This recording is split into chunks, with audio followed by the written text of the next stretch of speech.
Can you hear me now? I have the microphone on. Y'all know my technical difficulty. Let me know if you can hear me. No one can hear me?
Has the green light? Mine has the green light too.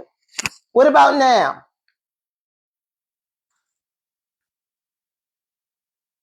Testing 1, 2. Hello? Turn it back on. That's what I'm doing. You know, I can turn it off.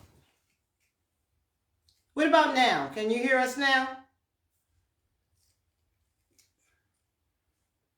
Yes. Okay. Okay. All right. We got this. Y'all can hear us now.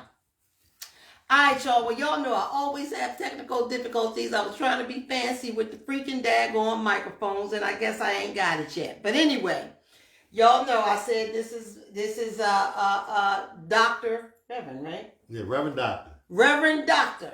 I always telling people the same way you say Reverend Dr. Martin Luther King. Okay. I'm a reverend and I have a doctorate. All right. So this is Reverend Dr. William Rocky Brown. Yeah. Okay, y'all know me. I just be always calling him Rocky Brown. But people, hey Denise Dowd, mwah, mwah. Girl, I've been missing you. Yes, she was the first one ever on my live. Okay. Mm-hmm. You know Denise Dowd. Yeah. That's her. Okay. Yeah. Listen, we were talking about different situations on how me and Rocky worked together at Crozier Hospital for years.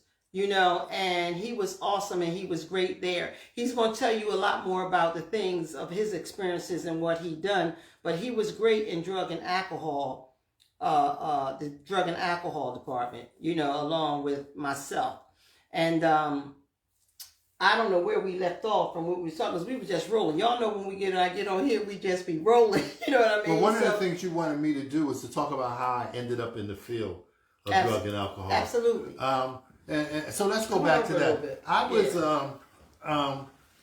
at the time we're going back to the latter part of the 90s. I was I was with the city. Mm-hmm. And I was city controller and the Rap and Rev, and I left and I went 2 years to the islands, and I came back and still wanting something to do as far as work, gotta work. And at the time, Crozier had a grant that dealt with prevention with kids. Mm-hmm. So I was able to go into the schools as the Rap and Rev to do. I remember that. I know Down y'all with Dope, that. Up with Hope, and the rapping, and Say No to Drugs, all go to school, yeah. You know, don't do drugs and stay away from violence. So, you know, they're talking about stopping the violence. I was talking about that back in the 80s.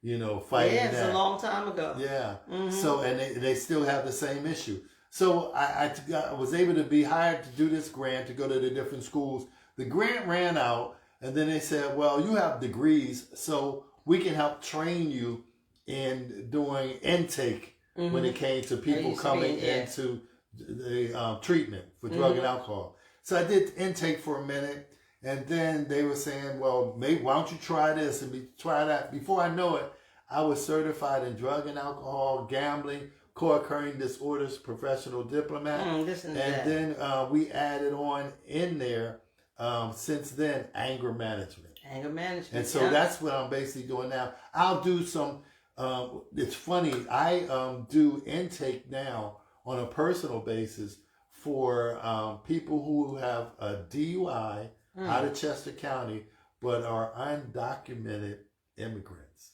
Wow. And I've been doing that for a while. And it's kind of crazy because a few of my clients have ended up with ICE. Wow. Because they had to go to court, and then they ended up with that. But I get a lot of these clients. Continue to talk. I got to turn this down since I'm on this phone. Okay. All right, I get a lot of these clients because they have no insurance, and they can't get insurance, and they have to pay out of pocket, you know. Wow. And so I'm doing that, but I'm also doing anger management. And I was blessed 10 years ago. And let me tell you this story. So I want to encourage somebody to understand sometimes it seems real dark, but sometimes you got to step out on faith and take sometimes all those things that your parents would tell you. Sometimes you just got to block it out. I'll never forget, my grandmother would always say to me, Rocky, don't you quit no job unless you have another job. Right. That's because they were thinking job.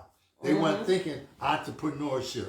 They weren't thinking do for yourself, work for yourself. So I had got a big disagreement with Crozier and their policy because Ed Rendell came in back when he was governor, and they changed the funding for drug and alcohol and changed it to, if you wanted the drug and alcohol treatment, you had to go under the auspice of mental health. Yep. So I had brothers coming to me talking about, well, Rock, I got a criminal record. I'll admit I'm a criminal. I'll admit I'm an addict. Right. They said, but I ain't admitting I'm crazy, that I got a mental health issue. Even though crazy come along with being an addict. I said, all right, but I'm going to fight for y'all. And Crozier said, you either go along with our program or not. And I said, I'm not going to push your program, and I'm not going along with it. I'm going to quit. And I said, I'm quitting as of today. So that night, I'm home. This was in 2013. I'm home, and I'm laying in bed, and I look up in the ceiling and say to my grandmother, I don't know what I did. Yeah, but I quit a job. But I quit. And I'm saying, you fool, what you gonna do? But let me show you God. So I'm deciding, okay, well, the next day, I'm going to go sign up for unemployment. Now, you know, you can't get unemployment when you quit. Right. So I went and applied. Crozier challenged it. I don't know how it happened or what happened. But when they challenged it and we went to court, I won. Wow. That's God. My attorney said, no, because he didn't agree with your policies, you forced him to have to quit. Go ahead. So I got unemployment. So about a week later, I'm laying there feeling disgruntled, all worried and all. And the Spirit spoke to me and said, look, you're a preacher. You've been a preacher for years. Now it's time to put your faith to the test. Go ahead. So I started speaking positive affirmations to myself. You know, in life, when you're going through a struggle, you got to encourage yourself. Go ahead. When nobody else will encourage you, you got to encourage yourself. You know, you got to admit, which is the first step, surrender to your problems, Yeah. whatever it might be it drug and alcohol, be it gambling, would it be a liar, be it somebody who likes to steal, whatever your problem is, you got to admit, be the first person to admit to what you have. That's right. All right? That's So I'm laying there and I'm thinking, and I said, okay, I got to start encouraging myself. So I took my phone and I started sending myself text messages. I would wake up like 4 o'clock in the morning and I started sending text messages. And I said, okay, this is crazy. I shouldn't just be sending them to myself. Mm-hmm. I'm going to send this to other people. Go ahead. So I started sending this to other people. Even the two bosses, the two Caucasian bosses I had at Crozier, I was sending it to them too. Dave Moran. Dave Moran. He was one. And guess Hey, what? Dave. If But you guess hear what? Dave Moran, you know, I trained him. Okay. When he came to Better House. Okay. When he started messing with the nurse and everything, Yeah, when we yeah. was at the community, Yeah. I trained him. And that's how he got that full-time position over me, because he was in school. Yeah. And Yeah. he was the other persuasion. And he was, you know why. Yeah. You know what I mean? Yeah. So, anyway, I was sitting in them, and eventually when we did talk, they admitted, him and the other guy, I can't think of his name right now. Anyway, they admitted that they thought I had gone a little crazy, Mm-hmm. you know. Mm-hmm. But what God was doing was preparing me for what it was going to end up being. Those text messages ended up being a daily blog Go that ahead. I've been doing now for over 10 years. And over 2,000 people get my blog Go ahead. daily. That's what I'm All right. talking about. Then it went from the text messaging that one of the things I needed to do was, I was like, okay, Lord, I need to make some money. Lord put it in my heart. You know how your grandmother or your mom always had these sayings? And you'd be like, Mom, where you get that from? Mm-hmm. You know, or you need to put that in a book. Mm-hmm. And Grandma never did it. Never did it. All right? So God put it in my heart. This is my second publication of, Go this ahead. is 1,000 sayings of Of old old people, folks. old folks who raised us. Go ahead. Now, the front of the picture is me as a baby, but these are my grandmothers and my great-grandmothers. Wow. But there was this grandmother here. Those of you older in Chester know about my grandfather Brownie. Right. It was his wife. Right. You know, and my cousin Daryl and Robin and them lived up the street from you. This is their grandmother's sister. Wow. So anyway, this is 1,000 sayings. I wrote this book in 2 months, and it has fed me when I had no other money coming in. Go The ahead. first book was 800 sayings. This is the second edition, which is 1,000 sayings. From me saying, I gotta make some money. God put it in my heart. But here's the deeper part. Those daily sayings have now become, those daily, what you call those daily motivational messages, text messages, ended up being a 580-page book. Hallelujah. Go ahead. Fashioned out of the book One Day at a Time. Mm-hmm. The recovery book, where you Right. read one message, One message based on that day. one day at a time. Yeah. Based So on if the day. you were to turn this book and let's say turn to February 10th, it's entitled "It's a Trust in God Day." And what's the day? The day is August what? 27. August the 27th. So if you were to turn here in August the 27th, you would see that the message is August 27th. It's a can't please everybody day. That's right. You know? And so the bottom line of this message is you can't please everybody. So the only person you ought to be trying to please is yourself That's right. and God. That's right. So those are the basic messages. And I've had a lot of positive input from that. This is awesome. And not only that, so that it's called the trilogy. It's been so, heavy. So this, and then it's a book two, is for those who know my history. I've been writing for Scoop newspaper for over 40 years. Yeah, I remember that. I took 52 of those messages and put them in a book. So this book you would read daily. This book you would read weekly. And this is a book of 12 messages, sermons, full sermons that really helps pastors when they're lazy. They can just take one of these and go preach it. Wow. There's 12 of them. So you read this once a month, once a week, and this one once a day. Daily. That's Daily. awesome. So I ended up with these 4, and then the 5th one would be the 800 sayings, but I'm pushing 1,000. So you never Sharon know. said, "Wow, I need to start texting myself." Yes. Texting herself. Yeah, and then from that, I ended up getting certified in anger management. While I was in school, I saw this booklet that was entitled Control Your Anger. And no, it's called Manage Your Anger. And I said, it was for children. And I kept thinking about it. My mom ain't never say manage your anger. she would always say, I don't like your attitude. That's what they Straighten say. up your attitude. Mhm. Even if you're angry, it was your attitude. That's that generational thing, that generational gap we talk about. So I ended up creating a curriculum, and it's entitled Harambe Maya Child. Harambe is Kiswahili, and it means pull it together. MYA was the initials for manage your attitude, so it ended up being Harambe Maya Child. Pull it together and manage your attitude, child. And we teach the first, and it's 9 modules to it. The first one is, it's all about me. And we teach children to love themselves. Beautiful. They have to look in the mirror. And one of the first lessons, and the homework lesson is, when you're in the bathroom by yourself, I would, and now because it's out there, but when I first wrote it, that song went out. That song by Mary J. Blige, you know, you gotta speak to yourself and love yourself.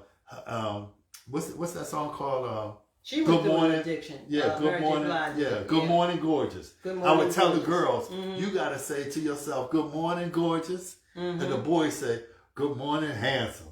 That's awesome. And you know, I have my clients, and when I have a women's group, when Mary J came out with that, I told them the same thing. You have to look in that mirror now, today, and say, good morning, gorgeous. right. You know? And I have another day clean. You know what I mean? And that's important. Yeah. You have to accept yourself, and that's what we teach the children. So the first module is all about me, us learning about them, and them being able to speak in front of people, because that helps your self-esteem too. And I would try to encourage them and say, look, you never know, one day it might be your job to speak in front of people. That's right. And I said, if you're good enough, you're going to make big money.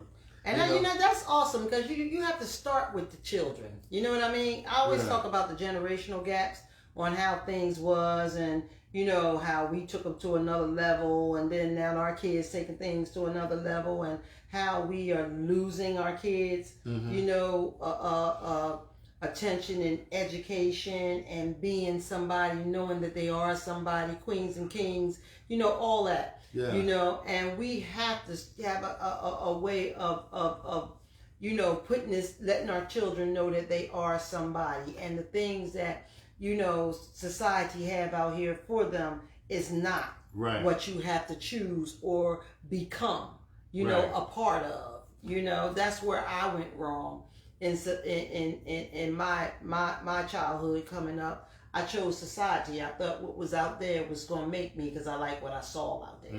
You know what I mean? And it actually broke me.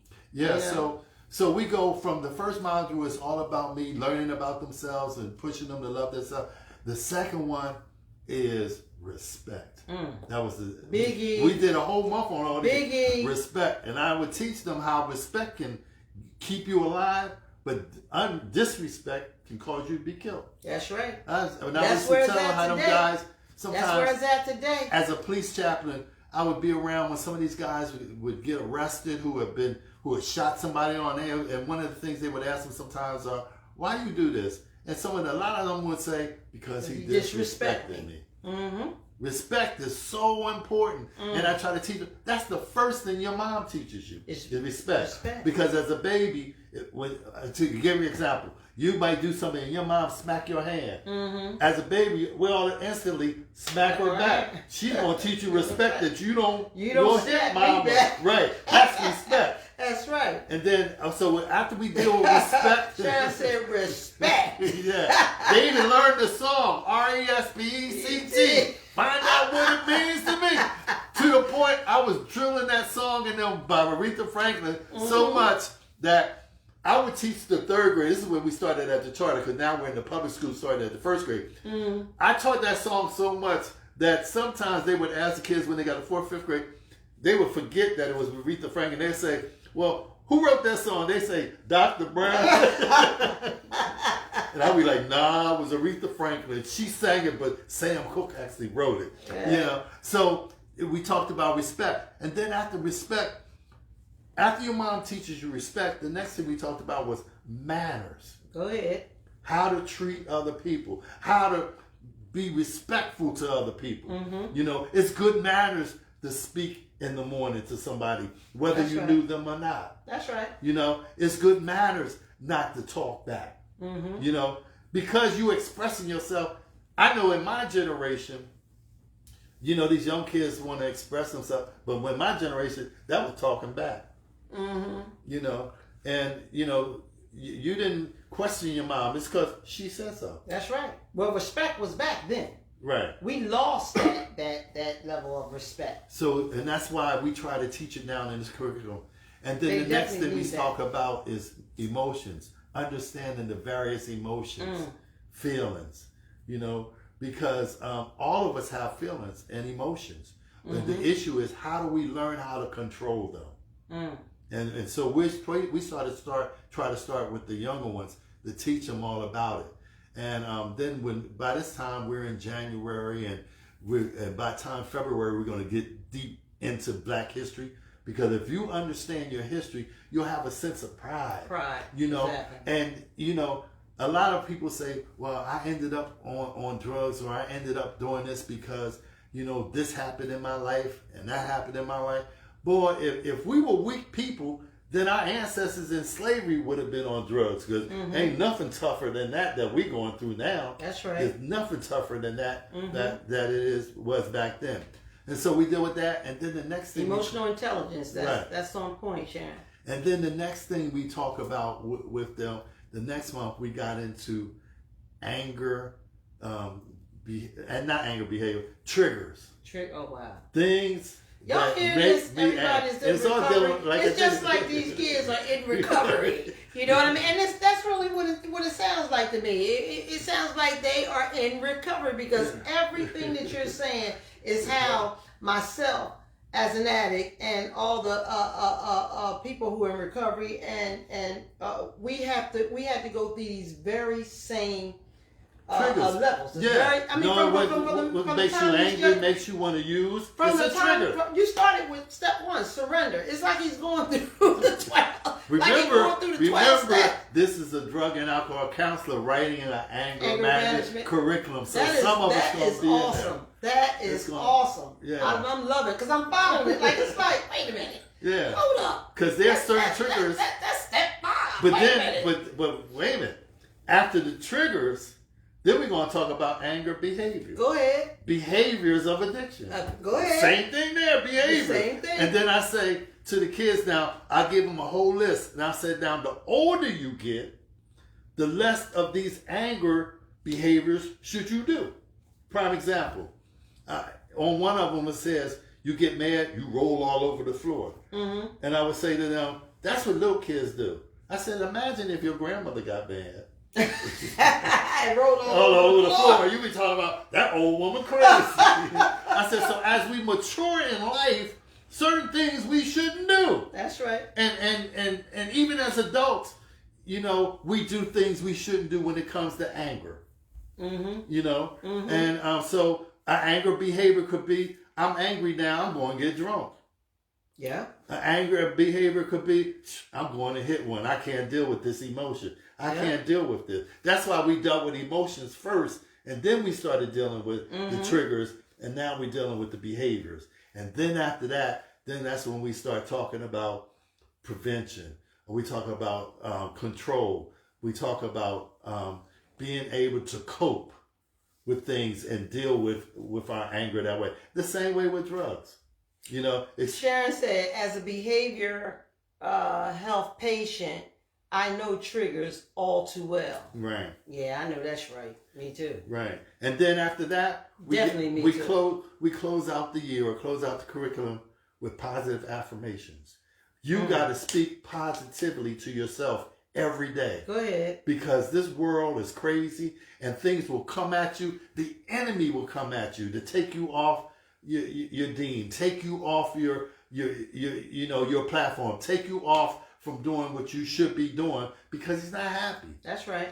And the bottom line, which we couldn't get to in school, but we needed to, but I would bring it up if the kids bring it up, you got to be grounded in faith.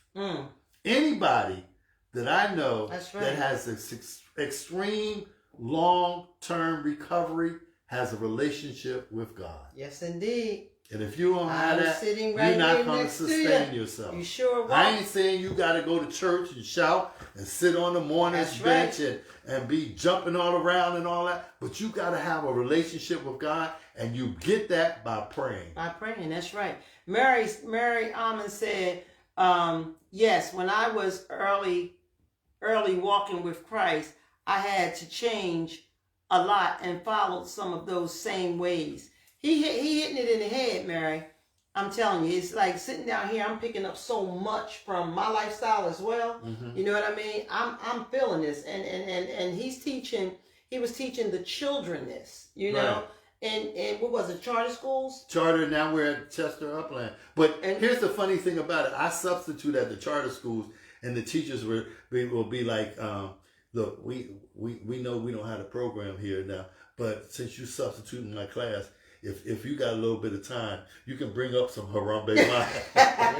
Because the kids are disrespecting them, and they said they need to hear some extra. They do. They do. This is And the sad thing about it, awesome. some of the kids need it because they're not getting it at home. At home. And I'll be telling them, I said, you know, all this stuff I'm teaching you about manners and respect and controlling yourself, your mama should be teaching you that. Mm-hmm. And I said, you can tell them Dr. Brown told you that. And I said, and I want you to know, my mom ain't never cussed me out. Mm-hmm. I said, she didn't talk like that. I said, so I just want you to know, we talking about violence and anti-violence. I said, when your mom start cussing at you, calling you names, that's her being violent. And you can tell her I said so. Mm-hmm. You know, because what happens is, when you cuss your child out, they'll deal with it and learn it. Mm-hmm. And guess what they do when they around their friends?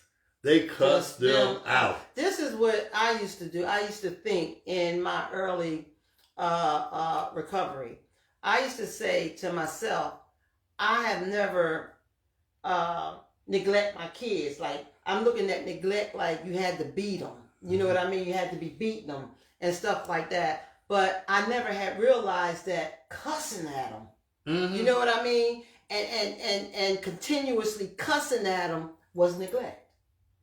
I never looked at It that was that abuse. way. It was child abuse. It was abuse. It was emotional child abuse. Just yeah. imagine being in a relationship Yeah. and your mate cusses That's you what out I all was the meaning time. to say child abuse. I don't know where the neglect, but it's still neglect. Yeah. But the child abuse, I said I did not beat my kids and all that kind of stuff like that. You know, I said, but I did cuss at them.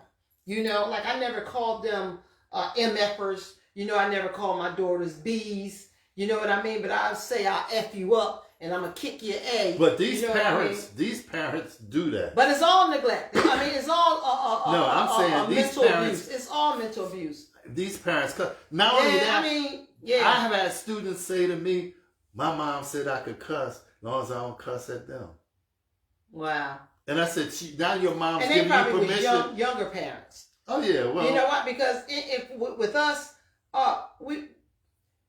with us, we lost respect. I say pretty much in my generation, and I'm 65 now, y'all. Don't well, forget when that. people I said think too, when I I'm not became gonna a raise parent, my kids like my mom raised me, and Right. that was part of the problem. Yeah, and that was we stopped raising them. A lot of us stopped raising them because we thought, you know, our moms was too strict, and then the grandmoms was too strict, and we were being easier and lighter on our kids. And from the generational change, things changed out in the world. Society changed. You know what I mean? Well, before the world was out there, now the world is in their hands. It's in their hands. And everything is in their hands. That's right. Sexuality, Everything. drug use, violence, Everything. cursing. Everything. They don't have to go out the house. I am strong That's on why that you have to generation. monitor It's in the what- games, it's in the phones, it's on the. But you know what? I noticed that, you know, because of the person that I become today, I'm much more wiser. I'm more, you know, loving. I spread my love. I'm more into the children, you know, and all the beatings that we have taken. I still call it society. You know what I mean? It started in our generation. This is how I see it, because even when I used to look at Popeye was violent. Oh yeah, All the cartoons was violent. cartoons were Saturday morning. Everything was violent. Yeah, Everything Saturday changed morning. into violence. It's You just know? that now, because of technology, it's more graphic. It's more graphic. It's But it's more always real, and been it's violent. but it's always been violent. Popeye used to fight a Brutus All the time. Over that ugly skinny girl. Oh. Olive Oil.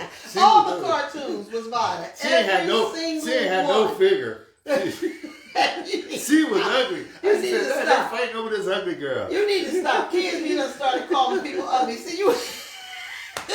Back then, that's what she was. But that's what it was, though. You know what I mean? But fighting. yeah, all that was violence. So we've been getting it. We've been getting it through almost everything we do. Our toys, everything.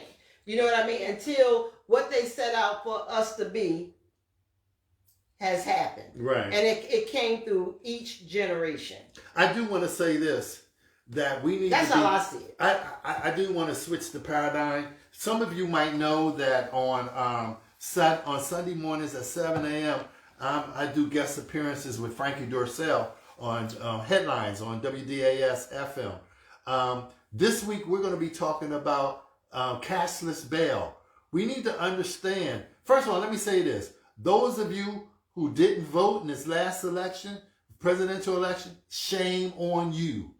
Second of all, those of you who thought because you got a little stimulus the last time Trump was here and things was going to be a fine, shame on you. First of all, he didn't give you the stimulus during the pandemic. It was Congress who did it. But he put that little letter in there to hoodwink you, to make you think. And so all of you who didn't vote or who did vote for him, look at us now. He just signed an order yesterday where, day before yesterday, where they're trying to eliminate cashless bail. In other words, in order to get out on bail, you're going to have money. You got to have money. And they're pushing that to happen in certain urban cities. He took over DC. He took over DC. He's talking about going to Chicago, talking about going to Baltimore. You know what's next? Philadelphia. Let them brothers keep on shooting one another like they shoot. They're going after cities that are predominantly black, that are run by Democratic governments, especially African American mayors. So we need to be careful about that. You need to look into that. You need to talk to your sons and your daughters about this. That, after a while, you won't be able to have bail unless you have a certain amount of money. And it's not going to be no release on your own recognizances, or you can just he's taking all that. All that's going out the window. Because, and I was just talking to a good friend of mine, one of my best friends. He retired a police officer. He was saying, because now the prisons are privately owned. And it's a business. They're privately owned. They make money when they got prisoners. They make money. That's how they make their money. You gotta have prisoners. There was a lawsuit. I look at that even like the recovery world. The rehab, they gotta make their money, so they gotta have addicts. Because my thing is right now, even when you're talking about that and we're talking about prisons and all, I think since the state has taken over and it's legal to sell marijuana, I think all them brothers should be let out that are in jail. I agree. On marijuana charges for selling marijuana should be released. But then they won't make money. They won't make money. They'll be leaving. Their hotel population will be down. So they want to keep them in there. And those jails are built just for us. It's built just for what? Right.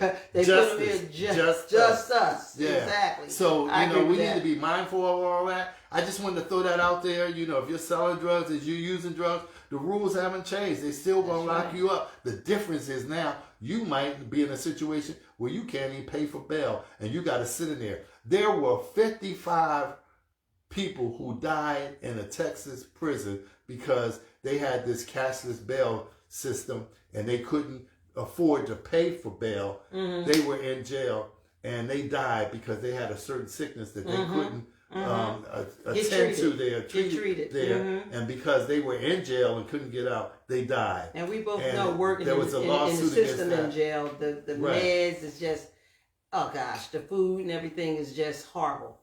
Very, very, very, very, very horrible. And I worked in the prisons, SEI Chester. I worked in Gander Hill. I worked in Smyrna. And I worked in a program called TC, Therapeutic Community. Same, just going in to try to help young black brothers. And it doesn't even matter the race of the people, just to help the men come out here in back in society and to live a normal lifestyle. And majority of them had a drug problem. Mm-hmm. Majority of them had a drug problem or selling drugs, which is also a problem, drug problem. Both are addictions, and the program was a very good program, and it was really working. And I still see some of these young men. They in the prisons they call me Miss Allen. In rehab I'm Miss T. And I see some of these young men that are doing great. Really great, but they're changing the program. Yeah. They don't want to keep us out of there. You know what I mean? Because that's what it's there for. That's how they make their money. They build these places to make all this money. So, you have to really, put your mind together and, like he was saying, pretty much surrender to the fact that basically your life is unmanageable. Right. Your life is unmanageable, and it's time to make change, and surrender to this whole situation. But then again, it's hard for them. It's like it is for an addict. Once we get clean, and even in the criminality, we get clean. It's hard for us to get jobs. Right. It's hard for us to get to that point, because that's one of the first things you're going to say first, I'm going to get a job. Or they'll tell you got to get a job. That's stressful. You got to get it right. You got to get your thinking right. You got to get a higher power. Recovery is a process. Yeah, it's a process. And, and it's not going to happen overnight. It's not going to happen when overnight. We're addicts, we want a microwave We kind of want it right away. And it's not going to happen that way. It's going to take time. It's going to take one day at a time. If you methodically do it and have God guide you, you'll look back 5-6 years from now and say, wow, look what God did in my life. Yes, indeed. That's what I'm saying. That's what I'm saying. And I share my story, and I lost faith in God. When I was out there as a little girl, I lost faith in God because I never felt like my prayers was being answered. Look what you have now. I know He's there. I'm amazed at the way you living. I mean, well, y'all can see it. I'm here. I'm like, wow. Well, damn. First of all, it's the neighborhood. When she hear bang, bang, bang, it's firecrackers, okay? No, I get right under that bed because they do the same I'm shit. still in Chester and Edwards. When I hear bang, bang, bang, I make sure I'm sitting in a chair, sit down a little bit away from a window. I mean, But so that's God has brought you absolutely. from a great Absolutely. long way, and you absolutely. have a testimony. Absolutely. And you are living proof. This is my testimony, living in my truth. Right. You know what I mean? And sharing. That people do overcome. Sharing with people. That exactly. there are blessings in life that you can get that other people have. But you got to start the first step. You got to start that first step. God has blessed me with talents. I have a lot of talents. Y'all, everybody that knows me know I can put something together just like this. I can make this happen just like this. I'll start something, I'm gonna finish it. You know what I mean? I'm gonna end it. That's just the blessings that I had that I didn't even know was in me until I got clean. Because I didn't pay attention to a lot of things. My attention was out there. You know what I mean? Trying to be that girl. You know what I mean? Being that Tracy Allen girl. You know what I mean? Drinking and getting high and, going to the mall, dressing to get to the bar every week. You know what I mean? To try to keep up and look good for society. You know what I mean? Dress really to go nowhere. And go nowhere. I was just dying. Didn't even know it. I was just tearing my life apart and didn't even know it. I'm not going to say who, but I see sometimes people will post stuff and say, come on down, They're all excited. They're at the Fifth Street Bar. Yeah. And I'm saying, if you really look at it from the outside, you going inside, where are you really at? Okay. That's right.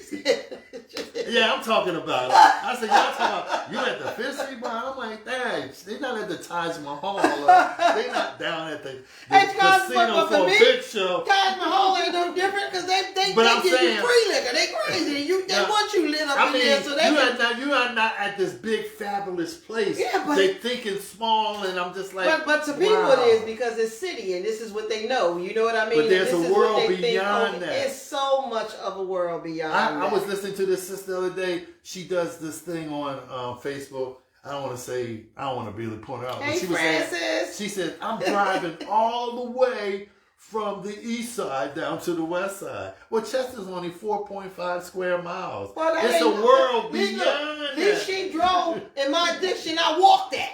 You know what I mean? Rain, sleep, snow, I know and hail. people I used walked to it. say that, come down community, said, yeah, I had to come all the way from the east side down here. I said, don't you know I there's a walked world anywhere. beyond that? There's a world beyond your world, and you need to explore it while you can, because life is short. It's a lot out here for us, y'all. You know, and having nice things. You know, like oh shoot, that should not have came through there. Having nice things. You know, like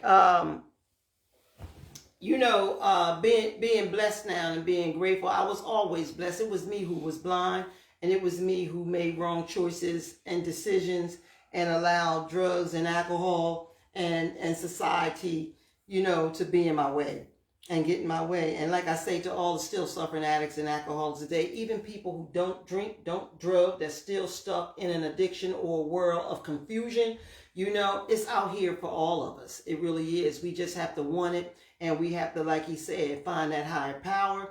You know, like he said, you don't have to go to church. Well, I don't care where you get it from. Whoever, whatever you believe in, you know, we need God. We need a God. We need a higher power greater than ourselves. Because a lot of us live with a lot of insanity and we don't feel like it's insanity. Right. You know what I mean? A lot of us deal with a lot of wrong decision makings, and we can't see the wrong in decisions that we make, you know, because you okay with it. And lean on your faith. You, even in your addiction, you had faith. You had faith, first of all, that the drug dealer was going to give you the drugs you wanted. And then you had faith that that drug was going to get you the high that you wanted to have. So you've had a faith. But you had faith in the wrong things. And our parents brought us up with that. They brought us, one thing they brought us up with was God. You know what I mean? The church, God, everything. You know what I mean? It's just our decision making as we came along. It was much more out in society than our parents had. Mm-hmm. You know, they made it better so that our parents' children and our children were like out there more than they like in here within their selves, within their own selves, their love for themselves, you know, like we were talking about, the respect for their self and other people. You know what I mean? They added more things, like I said, in the cartoons, in the movies, in the action figures, you know, the movies, that turned a lot of us out too. Mm-hmm. Now, my son got caught up with the one in Baltimore. What was the name of that drug movie? The Corner. The Wire. The Wire. The Wire. Yeah, the Corner. Our kids got really off on The Wire. The Corner was about the addicts, and The Wire was about the police. About the Wire. You know what I mean? I know that through my own son. You know what I mean? I'm like, this boy is fantasized over this thing, and he did some things. Well, you know what might have happened too, because we were blessed to have one of the actors in there was from Chester. His son was one of the actors. Yeah. Yeah, well, these were known people in Baltimore too. My brother lived in Baltimore and knew them. Yeah. One of the actors in there was Brother Price's grandson. And Benny, y'all see Benny is on here tonight. Okay. You know this thing is on and running because I'm trying to get that brother on the couch. I want you on the couch. Again, everybody know that you are so welcome to come sit on this couch and let's just talk some real grown-up stuff. You know what I mean? Mm-hmm. A lot of people think that, you know, I ain't getting in front of nobody and saying this and saying that. You know what? What was is what was. What is what is today. We all have a story. We all and everybody have has something a background. to talk about. And everybody has a background. And I don't care who it is. Everybody has a closet that they have locked. Everybody. Because they know if somebody opens that door, the skeletons are going to fall out. They're going to run out. They're going to run out just like them crazy Halloween things. You know what I'm saying? Mm-hmm.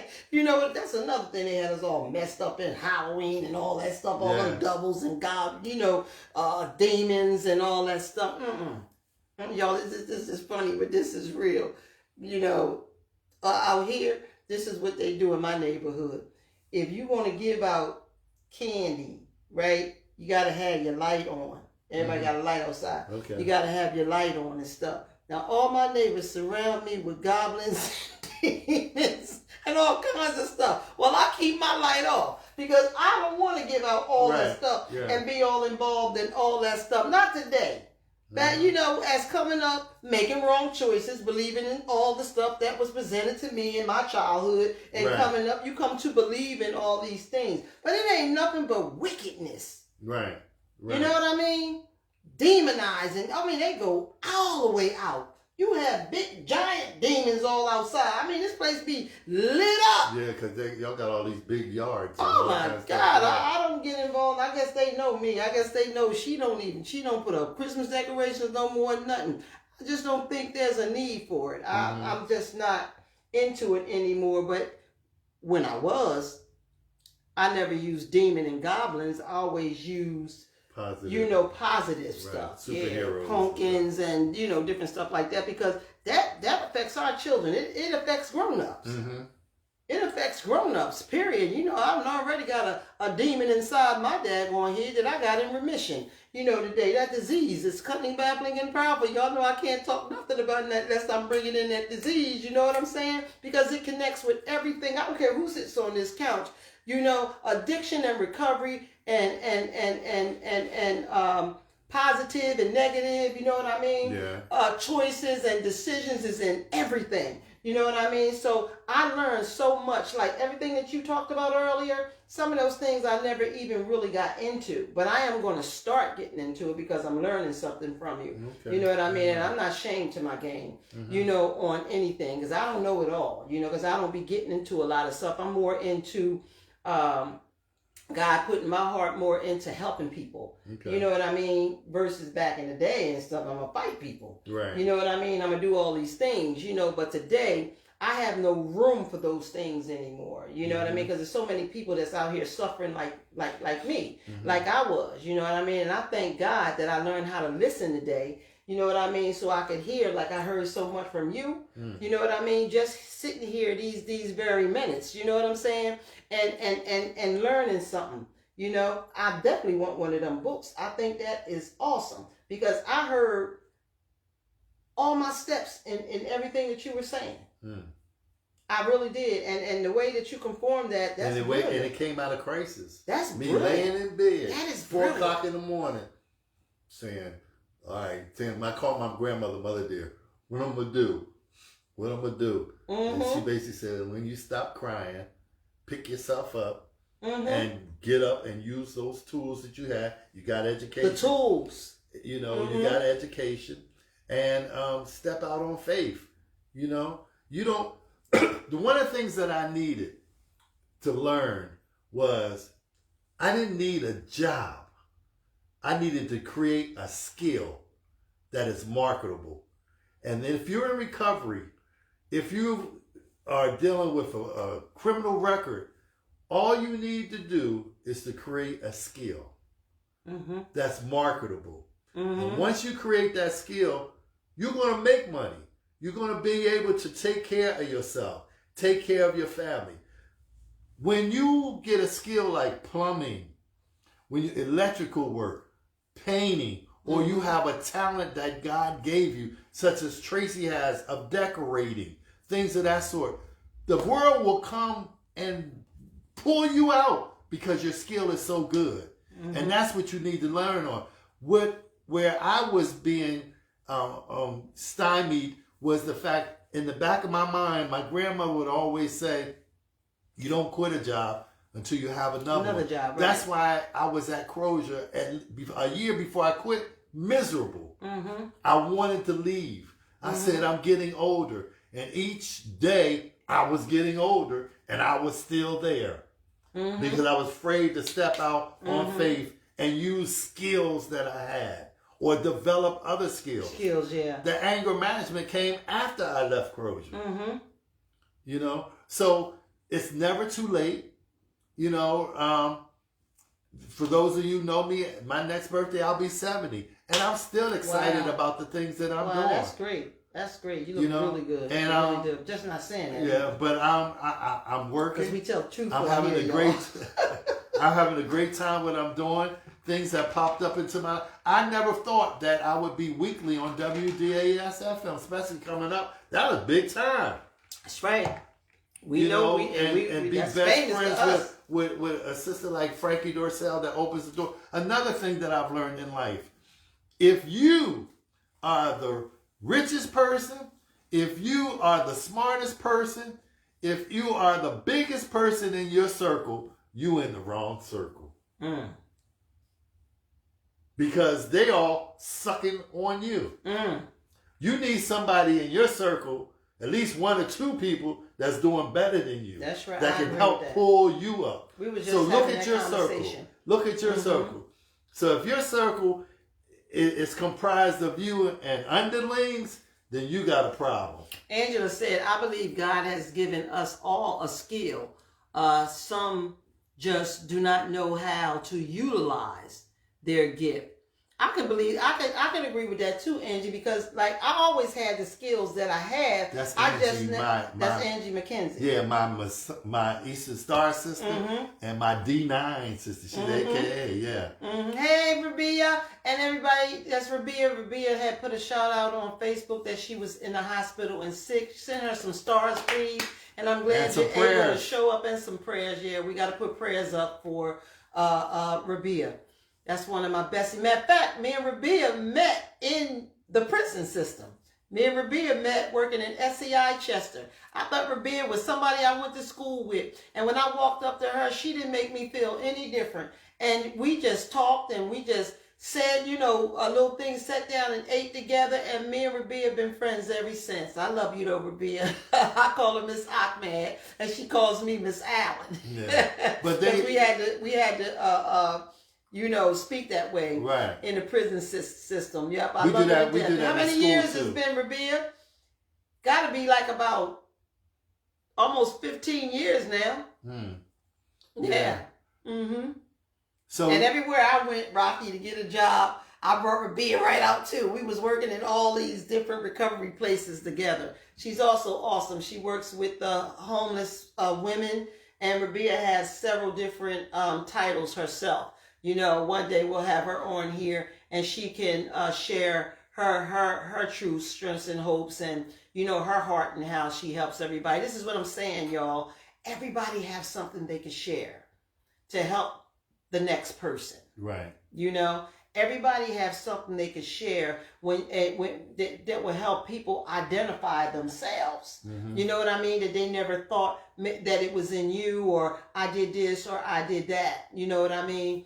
That's what I love about this platform. I do. It's open for people to come on, you know, and have adult conversation. Like I said, you know what I mean? Talk about the drug and alcohol if that's what the situation is, because it literally started for a drug and alcohol addiction. But about time, you know, it kept going on, and God kept sending me, you know, messages. He kept saying little things to me about, you know what, talk about mental health, talk about sight, talk about all these different situations, bring people on so people can talk about it in a way I may not. You know what I'm saying? Because I don't know it all and I don't know everything. When I bring somebody on here, you know, everybody that I have brought on here so far has taught me something, has made me recognize something. You know what I mean? Made me recognize some things in myself, things I got to work on, things I need to do. You know what I mean? And most importantly, to have a strong love for God, you know? And I've never been in religion as much as I have been in religion since I've been in recovery. You know what I mean? And I'm loving where I'm at. You know, I'm loving where I'm at. And he always sends me somebody. He always send me somebody, especially at the times I'm like, I need a good speaker. I need to talk about, you know, we need to bring this in. And I kept telling my friend, I kept saying, I'm gonna get Rocky Brown. If I see people like Rocky Brown, that's what I kept saying. Your name was always one of the names that came up. And what did God do? Put us right together. And I asked him, and he said, what Wednesday you want me? Just like that. Yeah, give a plug-in out there down at Ambees. Yeah, down Bees. That's where I saw him at, just like that. And he said, just give me a Wednesday. You know, I told him it was on Wednesday. He said, any of them. Yeah. That's what I'm talking about. It's a blessing. And I'm so grateful that, you know, he's here and he's bringing all this good information and education to everybody. And again, a lot of times, you know, everybody is not going to, you know, be down with what's being said. Sometimes, you know, you can agree to disagree, you know, because we're adults and we do that. You know what I mean? But you're all, when you do agree, you know what I mean? It's just another level and another step up. You know what I'm saying? In learning and being open, and being honest.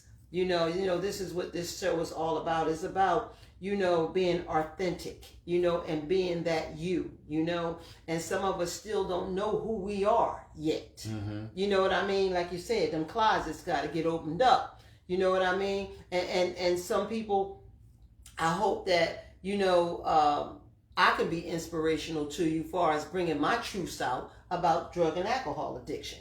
You know what I mean? I'm not shamed anymore. I used to be. I can't say that I wasn't. And it took me one day at a time to get where I'm at today. And it's going to continue to take me one day at a time to even move on further. You know what I mean? I'm set with that. And I do know that God is real and He is the power, and He's love. That's the one man that I love unconditionally more than I love myself. You know what I mean? But after that is me.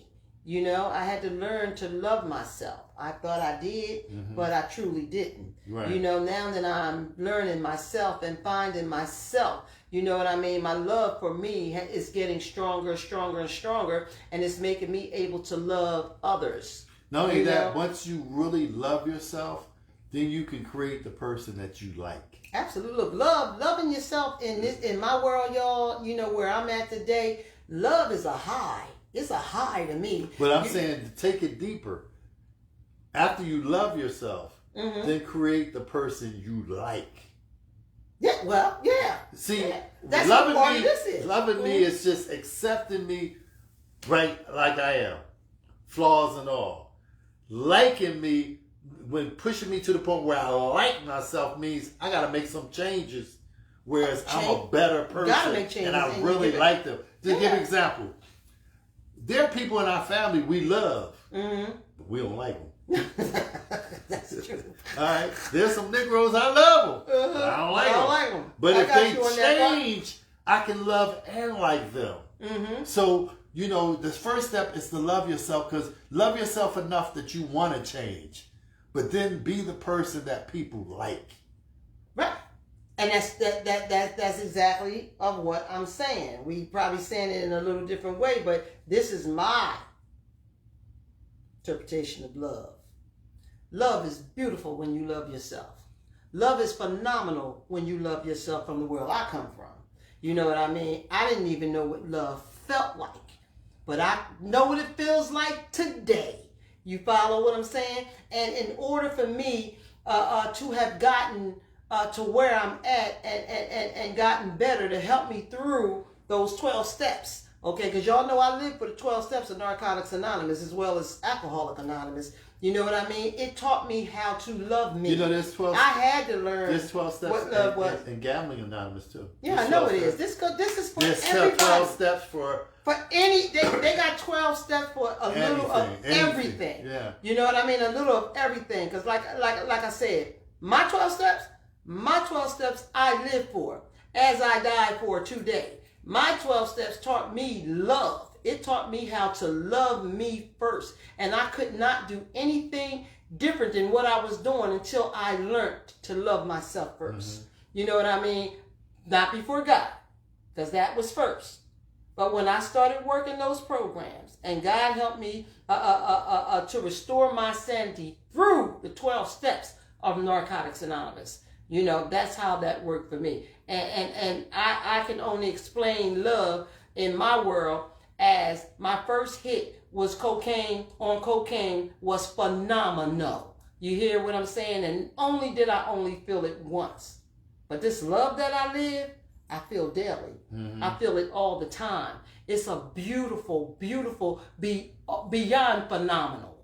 You follow what I'm saying? And I won't give this up today for nothing, because now I can love on you. I can love on others. I could love on just an animal, and I'm not crazy about them. You know what I mean? By having the wisdom to know the difference today. You know what I mean?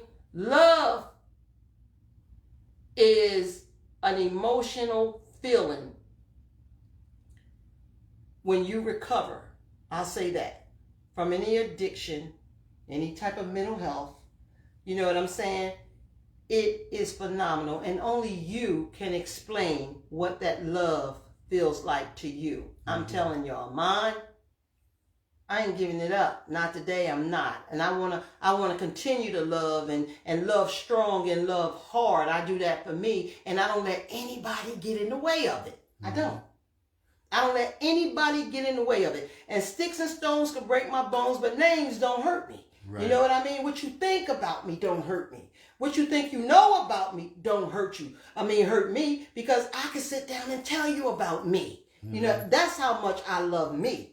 You know what I'm saying? I could tell you all the stuff that you probably heard, or you know, when one person tell you one story, about time it get to the 20th person, it's like Reverend Rocky's book.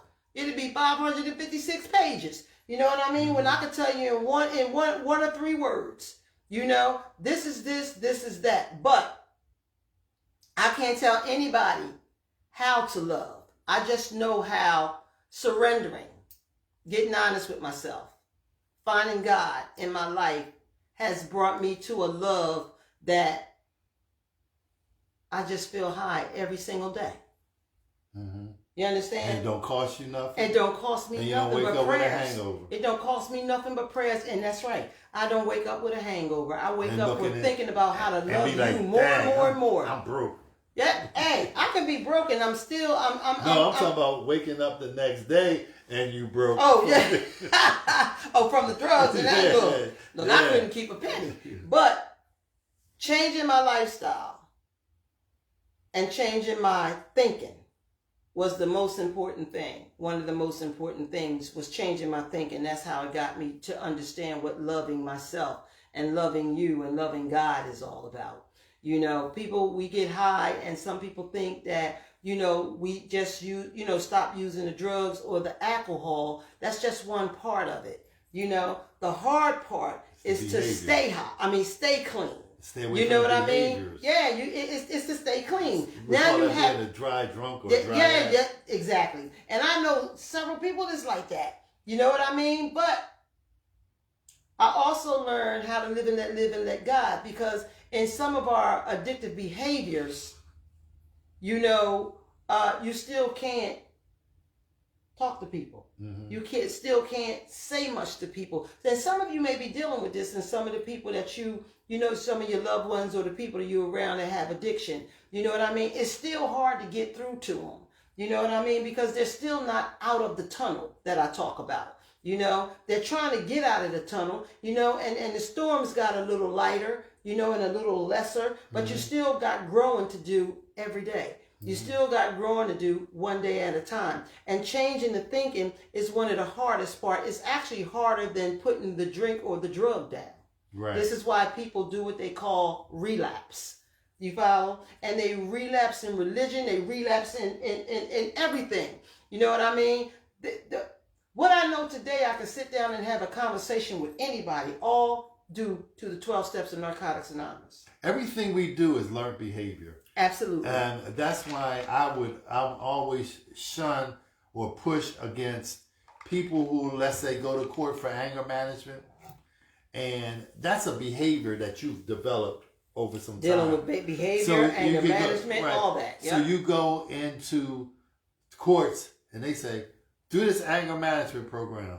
They have a program that you can pay $1,000. I know it was a few years ago. I don't know what it is now. Pay about $1,000 and you can get your quote unquote 8 hours in one day.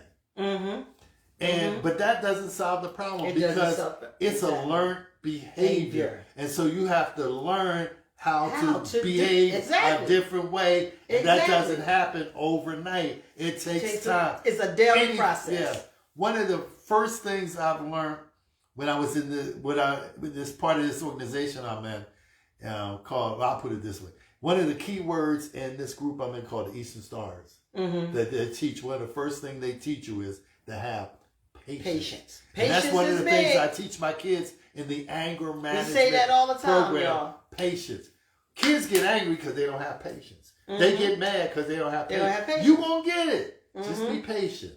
That's why your mom says, sit down, calm down. You won't get it. She's teaching you patience. I let my clients know that I had to crawl before I walked again.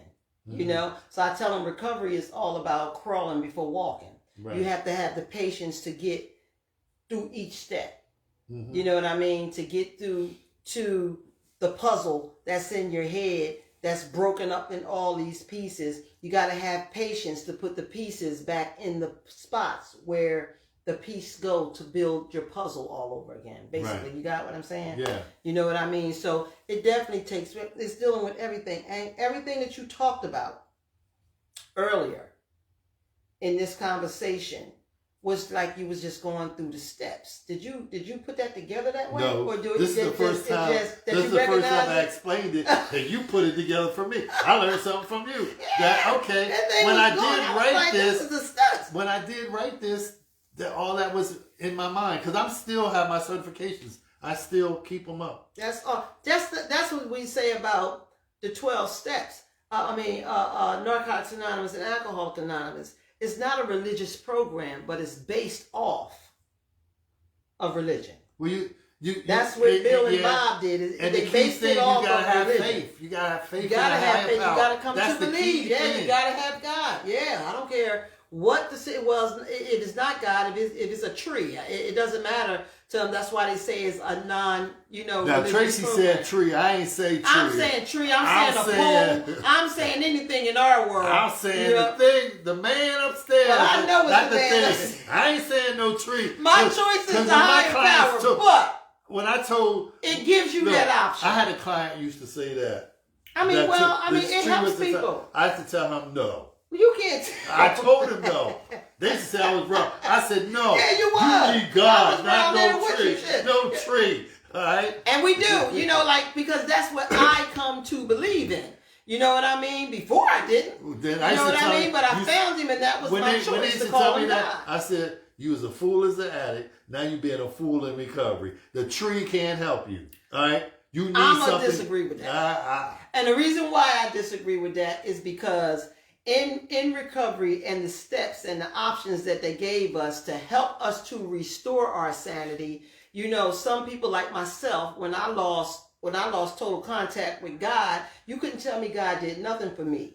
Okay, from a little girl, and things and my prayers. Don't tell me nothing about no prayers because my prayers was never answered. You know what I mean? Oh, they was answered. I know today that they were, but then I didn't. That's why there's different types of treatment programs, and that's why there are different levels of treatment. Absolutely. Okay. So the first level, the first level of treatment, you let people say that the higher being is a tree. The higher level of treatment is you say that there's a being bigger than you and I.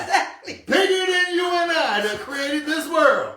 And then that's true, but still, y'all, anybody in here is dealing with drugs and alcohol. Don't forget, we got a chemical substance that is poison that has flipped our brain. It's not a tree our or brain, and all kinds of. It's not this cup, okay?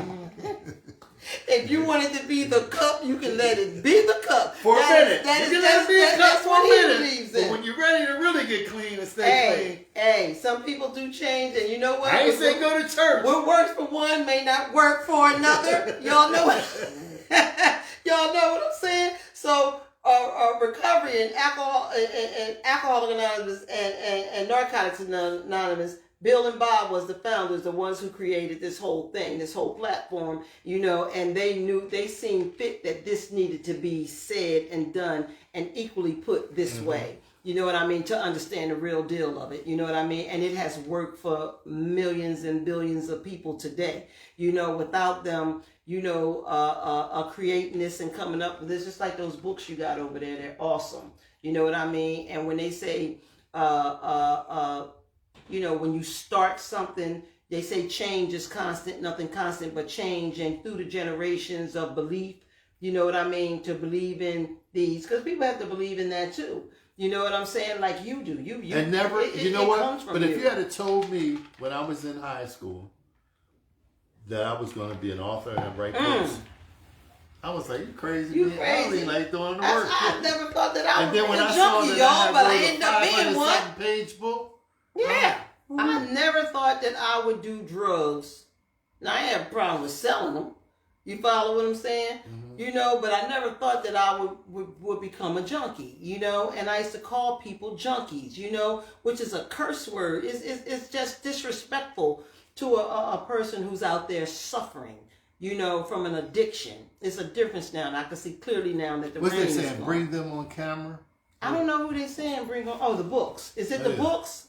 Yeah, they're on Amazon, but if you Let me get in put it touch with me, that's the one book. They had 1,000 Sayings by old folks who raised us. The second book is based on the book One Day at a Time. That's a spiritually motivational book which you read daily to give you some spiritual motivation. Rocky got his picture on the back and Yeah. some interesting quotes and stuff on there for you. Yeah. The second book is a little longer messages. There's 52 of them. You would read them once a week. And if you really want to get deep, we got 12 full sermons. I even got the amens in there. You can get that as a gift to your pastor. One Sunday he lazy, he can take one of the messages out of that and preach it. But the bottom line is that these books came out of crisis to a degree that I had quit my job and didn't know what I was going to do.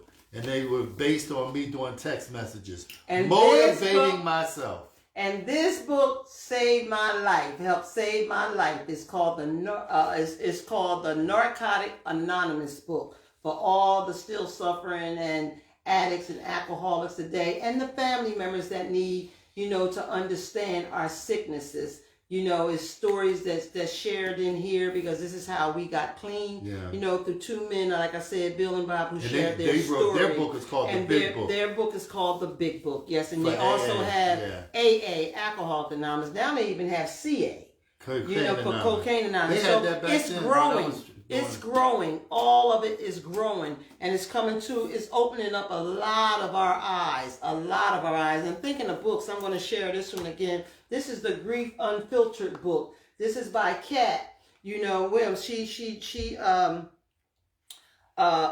created this book for people who are still grieving and everything. It's amazing the things that we're doing now. You know what I mean? The talents and stuff that we never knew we had and experience that we never expected even to be dealing with. It's called lifing. They got this little word, this little phrase out now called lifing. And it's all part of lifing. You know what I mean? I never thought in a million years that I would be a drug and alcohol counselor.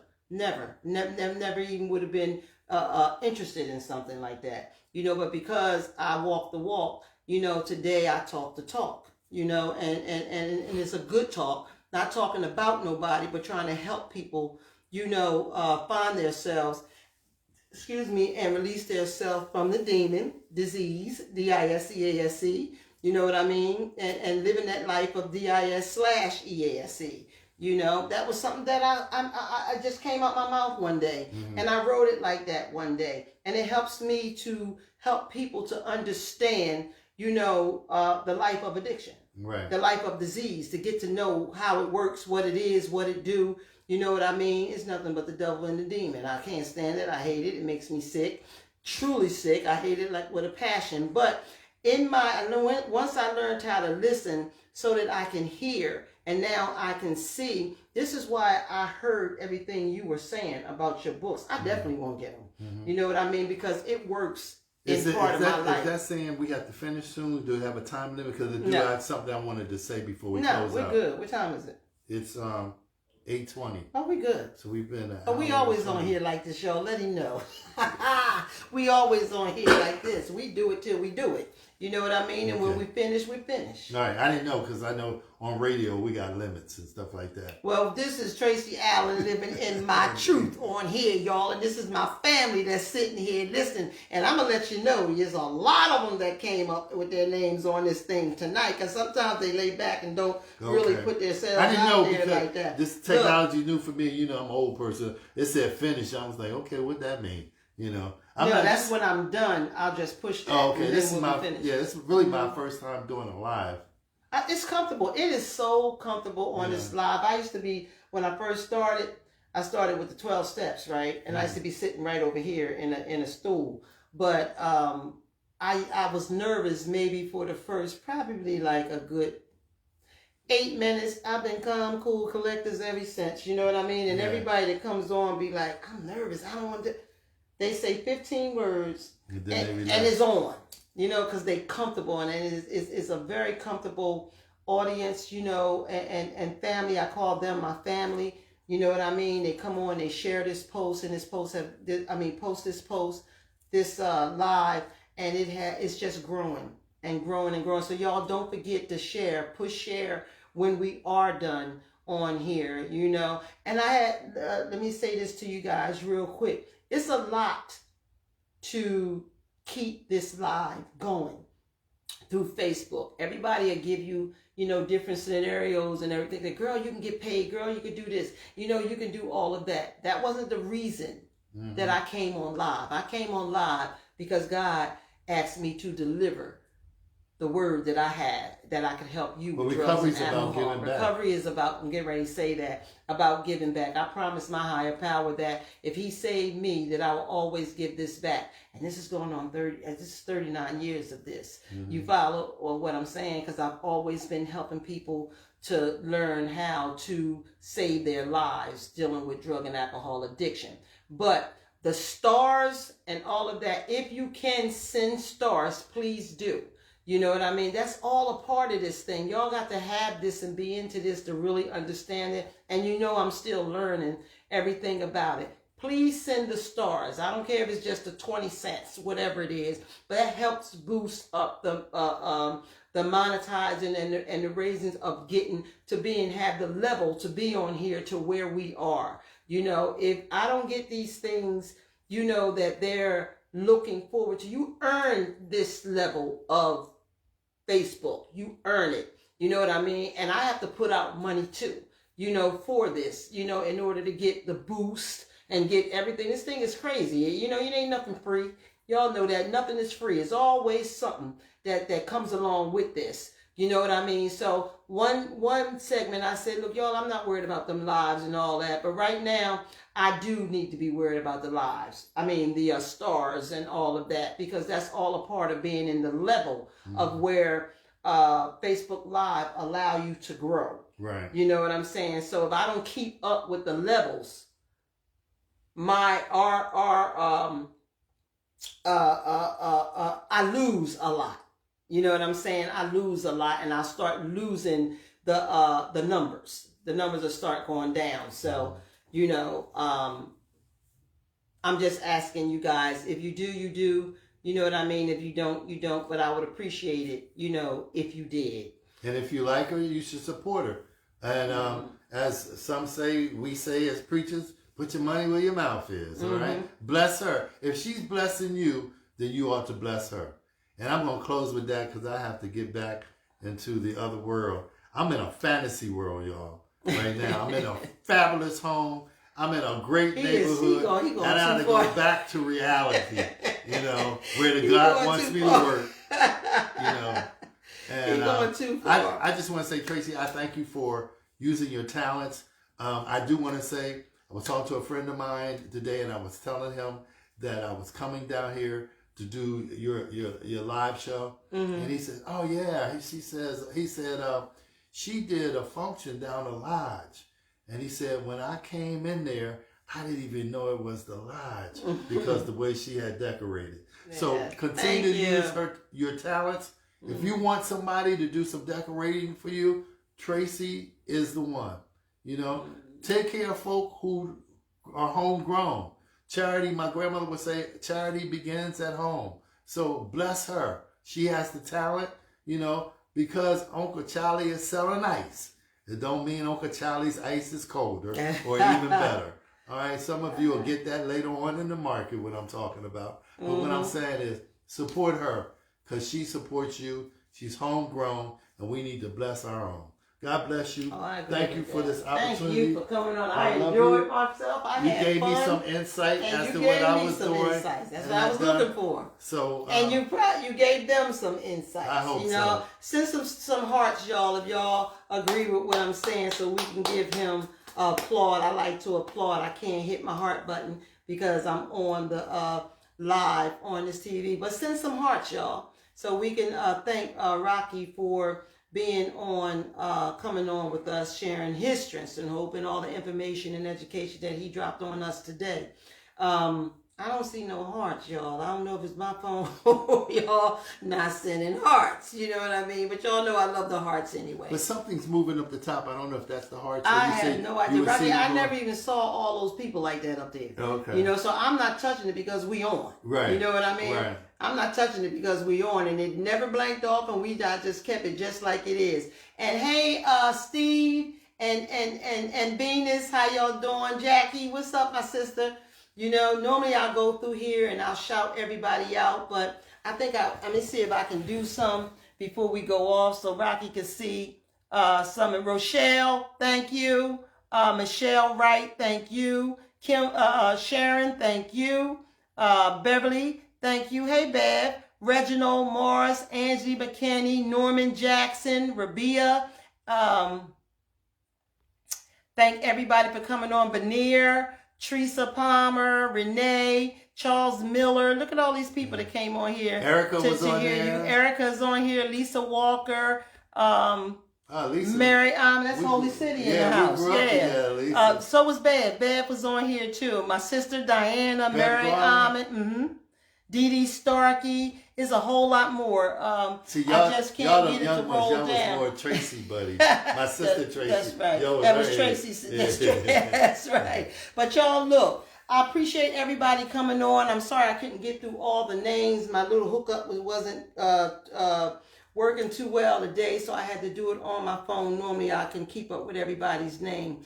The technology is still going to get better for me because God said it would. And, and I have patience. That's the thing. I have patience, and everything is going to come to a whole, as I expect for it to. And it's just going to get better one day at a time, just like my life, y'all. You know what I mean? And we're going to thank Rocky again for coming on. I appreciate it. Don't let this be your last time, because you don't have to just come on here once, because there's always so much to talk about. We can't talk about everything in an hour. Right. You know what I mean? But I do appreciate you coming on. Thanks for having me. I had a blast, a great time, and y'all, look, don't forget to share this with all of y'all that's on here tonight. Share, push that share button, because it's going to be 20 times you that will notice this live, come on this show and start watching it, so we can help them and help their family members and loved ones. You know what I'm saying? Just like it's doing with us. I appreciate everybody's on here. I'll see you guys next Wednesday for sure.